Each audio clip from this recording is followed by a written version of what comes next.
What's up, guys? Welcome back to another episode of Advanced Training Techniques, and today we're going to be talking about VRT, or Variable Resistance Training.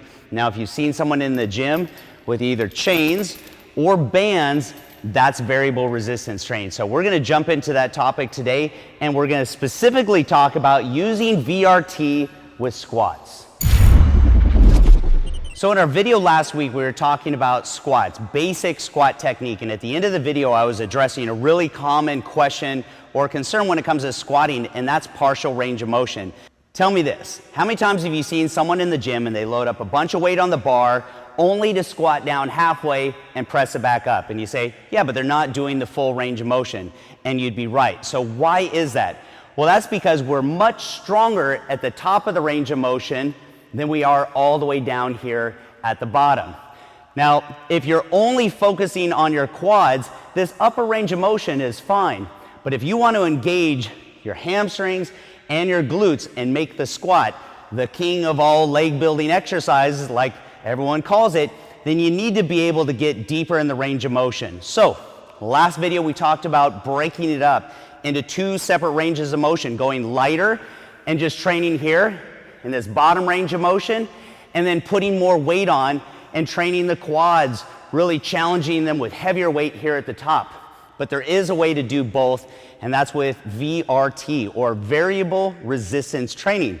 Now, if you've ever seen someone with bands or even with chains, that's VRT. So I'm actually going to show you how to use VRT when doing squats, so you don't have to break it up into two separate movements.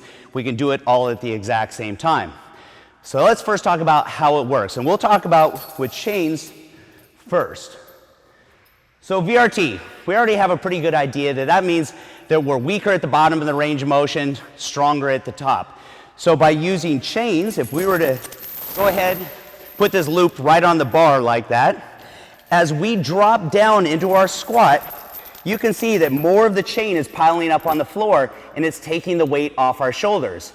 And as I stand back up, we're picking more of the weight up off the floor and it gets heavier. So it's variable resistance. So when we're weaker at the bottom, less weight, and as we go through the range of motion and get into a stronger position, we pick up more weight and it's heavier.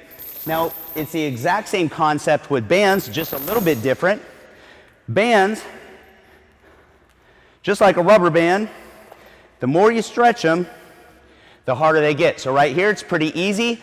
All the way up here, as you stretch this out, it gets a lot harder. So if I were to loop this around the bar and anchor it down low, as I come down, the band gets nice and slack, takes the weight off when I'm in a weaker position, and as I come up, the band stretches and it gets harder. So exact same concept, variable resistance.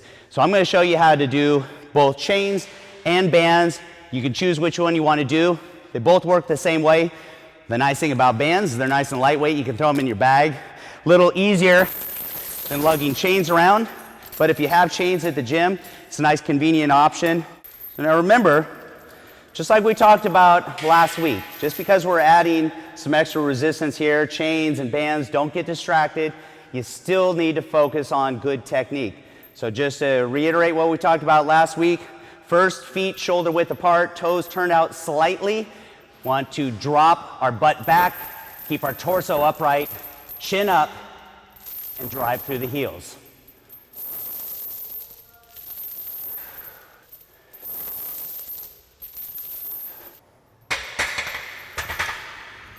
Okay, that's with chains, so let's drop these chains. We're going to do the same thing with bands. But what you're going to want to do with these, simply just go around and right through the band itself. And that anchors it. Right through.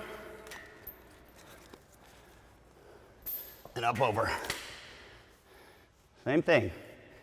Unrack this. Feet shoulder width apart, toes out. Drop that butt back. Chin up, torso upright.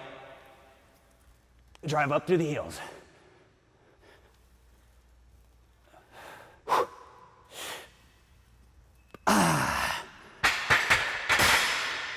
All right, so that's a wrap. That is VRT using both bands and chains and I'm here. I'm already started, so I'm gonna finish up my leg workout.